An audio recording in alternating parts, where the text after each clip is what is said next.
Bakunzi rero bacu ba Fabo TV rero nk'uko nabibabwiraga, aha ni ahagiye kwizihirizwa umunsi mukuru w'umuganura. Ni umunsi mukuru uba buri mwaka mu kwezi kwa munani. Ni umunsi rero ku itariki ebyiri ugiye kwizihirizwa aha mu murenge wa Nyamabuye mu karere ka Muhanga. Umunsi mukuru w'umuganura aho baganura imyaka, abaturage bakicara hamwe bakaganura rwose bagasabana. Inshuti bakunzi bacu rero mbibutsa ko aha kuri uyu murenge wa Nyamabuye hari inyubako nshyashya igiye gutahwa y'umurenge wa Nyamabuye.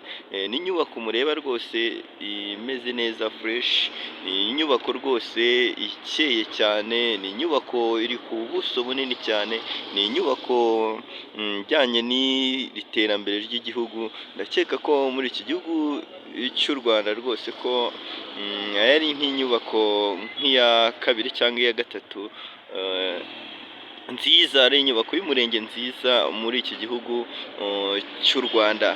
Inshuti bakunzi ba Fabo rero ba Fabo TV, mbasaba gukanda subscribe, like, share na comment kugira ngo muze gukurikira ibi birori bigiye kubera hano hantu. Mbasaba rwose kuza kubikurikira, biraca kuri shene yacu ya Fabo TV, aho muraza kubona cyangwa se muraza kwifatanya n'abaturage bo mu karere ka Muhanga mu murenge wa Nyamabuye mu byishimo byo gutaha umurenge wabo mwiza cyane, umurenge ukeye, umurenge ujyanye n'igihe. Kanda subscribe, like, share na comment kugira ngo ukurikire byinshi, wumve by'amateka y'uyu murenge, umenye byinshi birabera hano, usabane n'abaturage bagize uno murenge wa Nyamabuye. Nk'uko mubireba rero barimo bari kubaka tente kugira ngo aho abashyitsi baraza kwicara. Murabona ko hari ahantu hateguye cyane hanini ku buso bushoboka, muri kubibona neza cyane.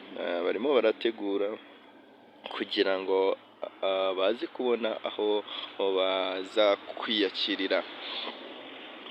Rero inshuti bakunzi bacu rero umuganura wabayeho kera, hashize imyaka myinshi.